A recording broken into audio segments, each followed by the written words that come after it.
I like to see Benavidez. I mean, Benavidez is an action fighter. He's a good fighter. He's a great fighter. He's a terrific fighter. He's buttoned up in all areas, mentally, technically, physically. Like me some David Benavidez. I do. Shit, I can't wait till we fight again. But Bivol is a recipe. Following Dmitry Bivol's impressive return to the ring, many respected voices in boxing, including Teddy Atlas, have renewed calls for one of the sport's biggest possible fights, Dmitry Bivol versus David Benavidez. Fans have been discussing the matchup nonstop, believing it could become one of boxing's defining events. After earning his victory following a lengthy absence, Bivol explained that everything unfolded according to his strategy. He said his plan was to stay patient, apply steady pressure, and gradually break Michael Eifert down. The first-round knockdown, however, came sooner than he expected and was simply an added bonus. Bivol admitted he still wasn't back to full strength after dealing with a long layoff and recovering from back surgery. Although he felt he could have chased an early knockout by taking greater risks, he chose the smarter approach to avoid leaving himself vulnerable to dangerous counterpunches. Looking back on the performance, Bivol compared Eifert to previous opponents such as Lyndon Arthur and Artur Beterbiev, saying they were all competitive fighters at a similar overall level. Не было такого, видно было, что Айферт так... Это иногда он был больше такой, как, знаете, электрошоком такой прошелся, и он быстро пришел в себя. А вот сейчас, Дмитрий, как считаете, сам могли бы закончить бой досрочно?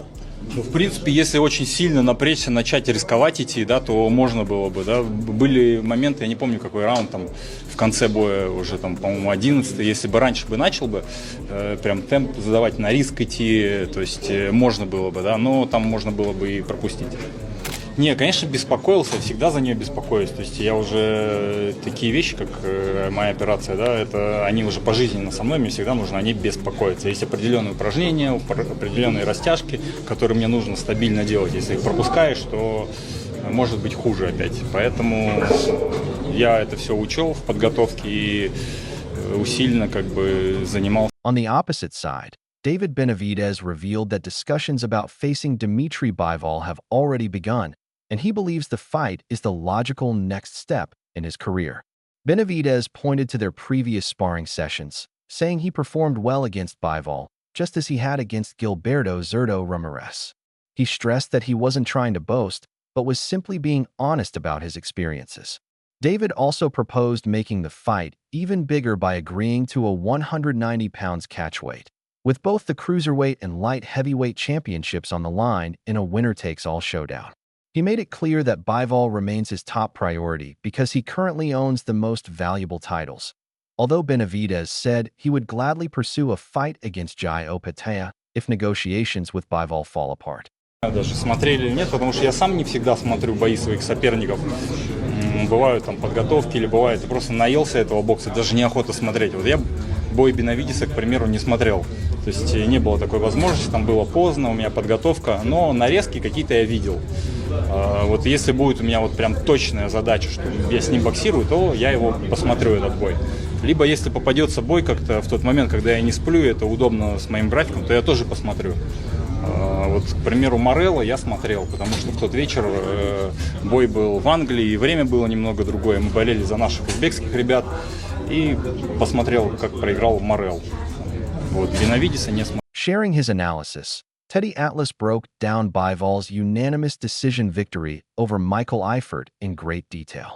Atlas described Bivol as a true boxing technician whose greatest strengths are controlling distance, managing tempo, and making opponents miss before firing precise counters.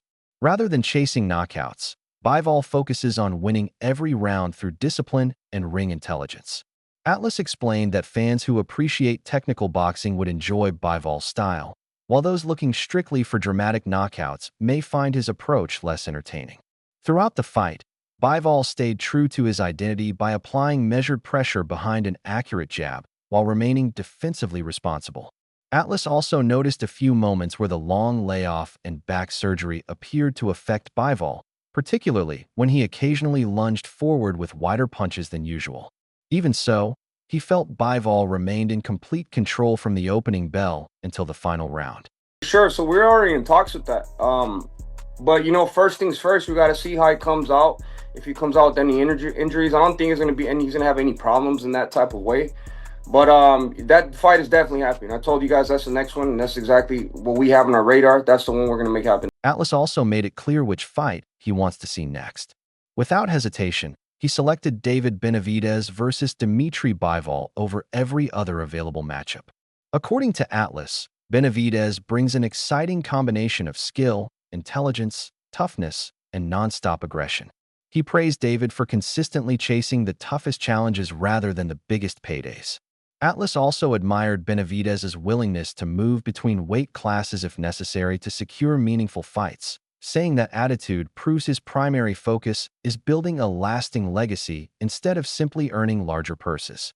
In Atlas' opinion, a fight between Benavidez and Bivol would deliver exactly the type of elite competition boxing fans have been waiting for. It's with the psychological, emotional component, the mental component, temperament, who you are, your identity. That's why I picked, that's why I had an over, that's why I had it going the rounds that I had it going. Bivol is very talented. He's a class above most guys. He's a scientist. He is. He's a boxing scientist. You know, he doesn't use test tubes. He uses gloves and range and distance. He is a master at controlling range and distance. A master, PhD in that stuff. But his temperament also. His temperament is to be a scientist. His temperament, you know, he's not a demolition man.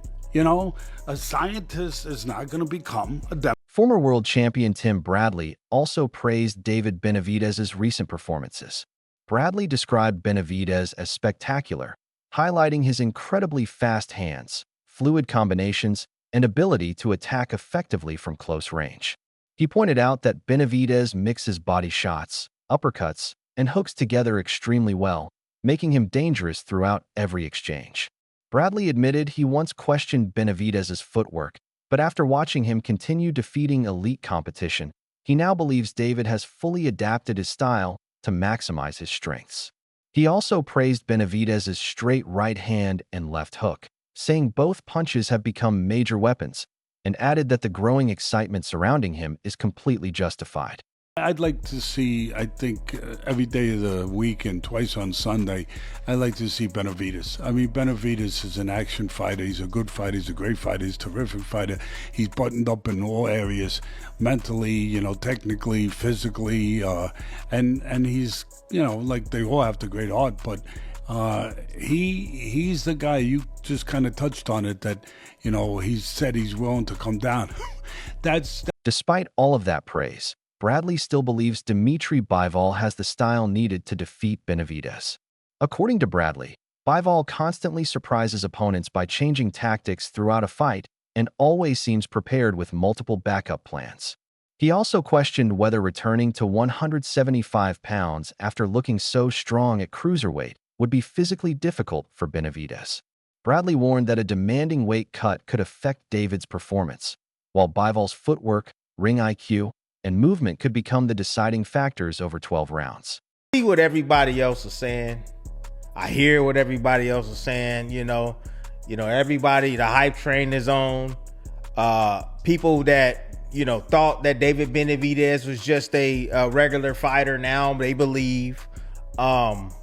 However, you know, I'm looking at all these headlines and it's saying David Benavidez beats Usyk. David Benavidez beats Bivol. David Benavidez beat Ja Opetaev. Hell yeah, he beat Opetaev. Oh, I'm a double down. He gonna beat Opetaev. I double down on that one. He gonna beat Opetaev. See, Opetaev got good feet. Yeah, he can box, but he can be drugged into a fight. And if you know anything about David Benavidez, just like he did with Ramirez, he's the one of those guys that's gonna test your heart. He gonna test what you have in. Offering a different opinion, Shawn Zittel believes David Benavidez has everything necessary to beat Dmitry Bivol. Zittel pointed to Benavidez's faster hands, creative offense, and relentless pressure as major advantages. While acknowledging Bivol's excellent footwork and ability to control distance, he argued that Benavidez's upper body movement and underrated defense would allow him to close the distance more effectively than many people expect. He also emphasized the age difference, noting that Benavidez is 29 years old while Bivol is 35, and reminded fans that Bivol is still returning after back surgery. In Zittel's opinion, Benavidez's youth, activity level, and nonstop pressure would eventually make the difference. If he fights Bivol, Bivol has the perfect style to beat him. Oh, I'm sorry to tell y'all, man. For real. Y'all come here for the real. Hey, I like me some David Benavidez. I do. Shit, I can't wait till he fight again. But Bivol is a recipe for disaster. Now, would it be a fight? Hell yeah. It'll be a fight. David Benavidez, he don't go nowhere easy. Hell no.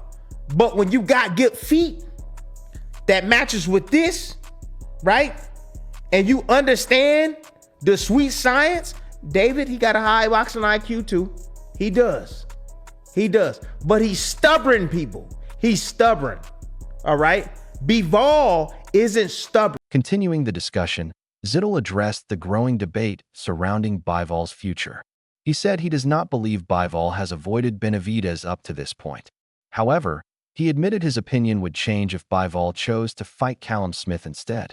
Zittel explained that he could understand Bivol accepting a trilogy fight against Artur Beterbiev in Russia because of the financial opportunities involved, even though he would personally be disappointed.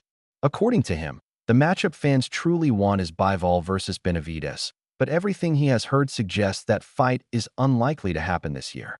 That possibility left him frustrated because he believes it's currently the biggest fight available in the division.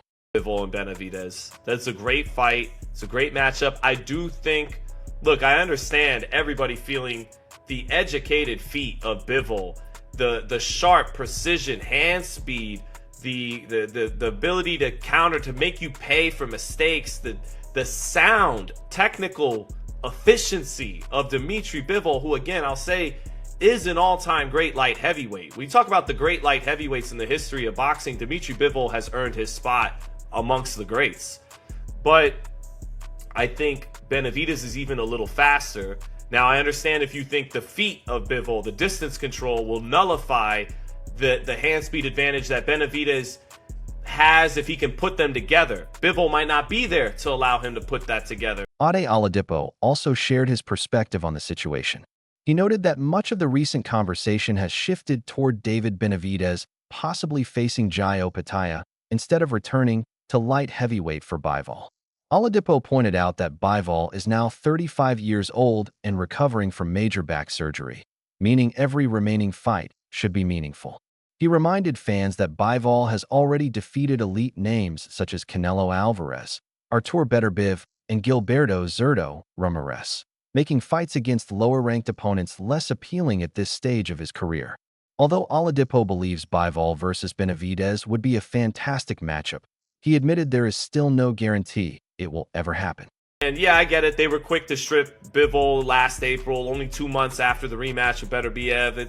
Bivol, this isn't a Canelo Benavidez situation. It hasn't gotten to that point where you could just go, okay, Bivol is just blatantly ducking David Benavidez. But if he goes through with a Callum Smith fight, that's much more of a duck. It's business if he takes the Beterbiev trilogy in his motherland of Russia. So I gotta understand that. But it sucks. I want to see Benavidez Bivol. Benavidez Opetaia, soon. But right now the fight is Benavidez and Bivol.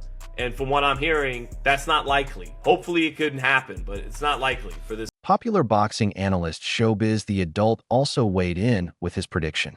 He praised David Benavidez as one of boxing's most dangerous punchers, capable of hurting any opponent when he builds momentum. However, he believes Dmitry Bivol belongs in a different class when it comes to technical ability. ShowBizz highlighted Bivol's victories over elite competition, especially his performances against fighters like Artur Beterbiev, as proof of his exceptional talent. While acknowledging Benavidez's power and aggression, ShowBizz concluded that Bivol's superior ring IQ, timing, and technical precision would ultimately earn him the victory. Benavidez come down, do we finally get that one? I'd love that, by the way. But there seems to be more interest now in Benavidez versus Jai.